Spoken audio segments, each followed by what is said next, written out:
Alô, galerinha, sou o professor Guedes. Já estamos agora na correção da sexta questão do exame discursivo da UERJ 2024. Já falei que daqui por diante a coisa começa a ficar séria. E tá aí, ó, a tão esperada questão de estequiometria. Todo ano tem uma questão de estequiometria na UERJ. Se liga. Na produção de alguns explosivos são empregados propelentes de clorato de potássio, substância que pode ser obtida por meio da seguinte sequência reacional. Tá aí o diferencial. É uma estequiometria com reações em sequência. Nada demais. Identifique a substância simples. Opa, a primeira questão aí não é de estequiometria. O primeiro comando é só achar a substância simples presente nas duas equações da sequência reacional e, atenção, considerando a produção de 24,5 gramas com rendimento de 80%, determine em gramas a massa de dióxido de manganês consumida no processo. Então, além de ser uma estequiometria com reações em sequência, é uma estequiometria com rendimento diferente de 100%. Rendimento de 80%, e isso aqui pode dar confusão para alguns discípulos, hein? Vou explicar por quê.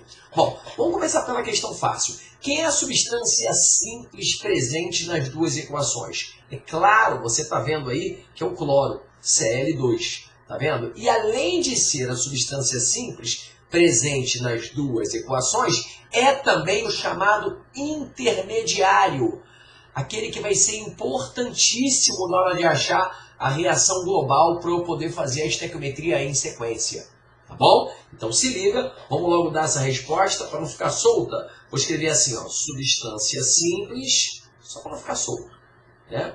Cloro. E aí você pode colocar tanto o nome quanto a fórmula, porque o comando foi identifique. Pronto, vou colocar a fórmula. Cl2, tá bom? Agora presta atenção que a parte da estequiometria que é a parte chata. Como é que eu vou calcular a massa em gramas de dióxido de manganês? Repara que o dióxido de manganês está na primeira etapa, tá? E o clorato de potássio, que é o produto da segunda etapa.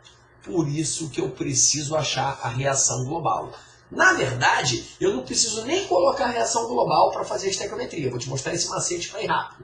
Mas uma coisa importante, o intermediário, ou seja, aquela substância que termina uma reação e começa a seguinte, ele tem que ser cortado.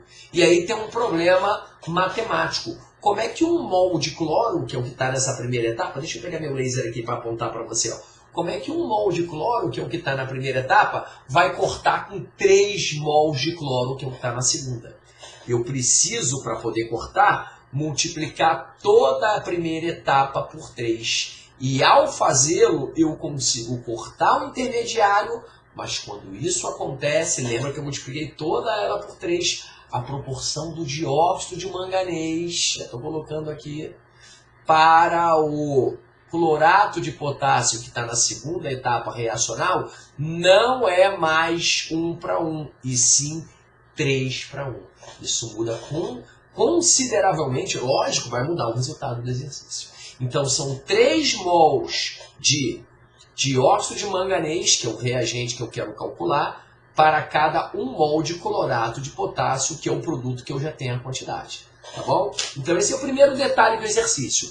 Mestre, você não fez a global. Tá aí a malandragem para ir rápido. A global você teria que cortar o cloro, somar todo mundo que está ali. Não esquece que esse HCl aqui vai multiplicar por 3, aí vai virar 12, ó. Estou fazendo porque tem gente que vai fazer assim. Aqui vai ficar 3, aqui vai ficar 6, aí vai ter que somar esse 6 com esse 3 aqui, vai dar 9. Não precisa fazer isso. Porque a proporção do que eu quero para o que eu tenho já é 3:1. Só precisa dessa relação que está aí, ó, no seu slidezinho.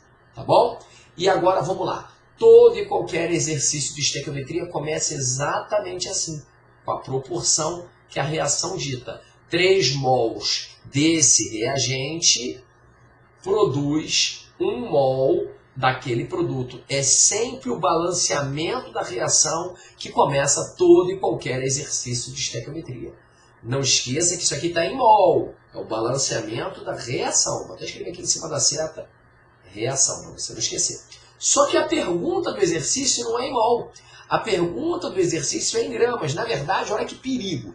A pergunta é quantos gramas do reagente dióxido de manganês serão necessários para produzir 24,5 gramas. Está aqui, ó, no texto. de clorato de potássio. E aí, gente, eu eu imploro para você sempre botar as unidades na regra de 3. E ó, não esqueça que o rendimento desse processo não foi 100%, foi 80%. Por que é importante botar as unidades na regra de 3? Para você não esquecer que em cima de grama, tu tem que trabalhar com grama. E aqui também, em cima de grama, tu tem que trabalhar com grama. E aí, gente, esse 3:1 não é em gramas, é em mol. Como é que você procede então? Vai lá na tabela periódica, não vou abrir tabela de novo não, senão perde muito tempo. Pegar as massas atômicas do manganês e do oxigênio e calcular quanto é que pesa, qual é a massa de 1 mol de dióxido de manganês. 2 vezes 16, 32, com mais 55, isso aqui vai dar 87 gramas. Mesma coisa do lado de lá, só que é outra espécie. Ó, o potássio pesa 39, o cloro 35,5, o oxigênio 16. Desculpa falar pesa, mas vai rápido assim, né? Não é pesa, é massa. Mas vamos lá. 3 vezes 16, 48, com 35,5, 35,5. É fracionário mesmo. Com mais 39 deu 122,5. E aqui a UERJ te ajudou na conta. 122,5, olha o laser, é exatamente 5 vezes o 24,5. Olha que barato. Nesse caso, a UERJ trabalhou facilitando a sua conta. Só está faltando um detalhe. O rendimento dessa reação não foi 100%, foi de 80%. E aí, daqui por diante, você tem duas opções. Ou você calcula esse X e sabe que ele está errado, porque é o X imaginando uma reação com 100% de rendimento, ou você já joga logo o rendimento aqui nessa regra de 3 e agiliza a resolução. Eu prefiro, nesse caso aqui, fazer numa regra de 3 só. Vou explicar por quê. Muita gente aqui errou essa parte, eu tenho certeza. Vou calcular o X, pensou assim o discípulo, fingindo que é 100%. Aí acha o valor de X, chega lá, reduz para 80%. E não é assim. Porque esse X aqui é um reagente. Esse é o detalhe sórdido desse exercício.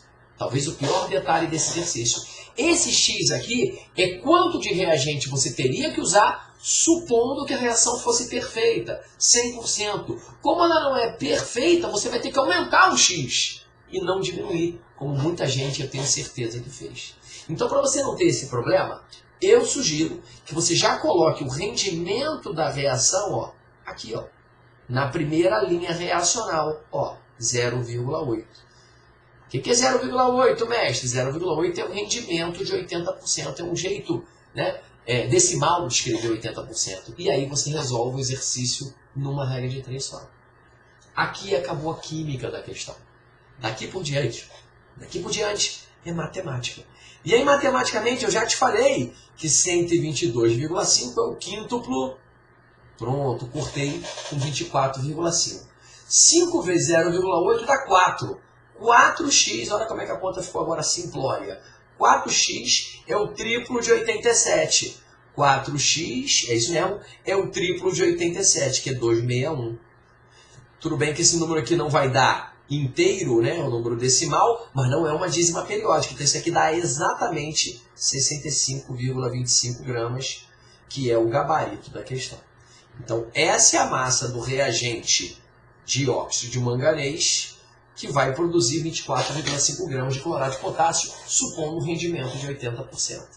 Valeu? Melhor fazer uma regra de 3 só, tá? Dá menos confusão do que ter que aumentar a massa de reagente lá no início. E aqui nós terminamos a questão 6.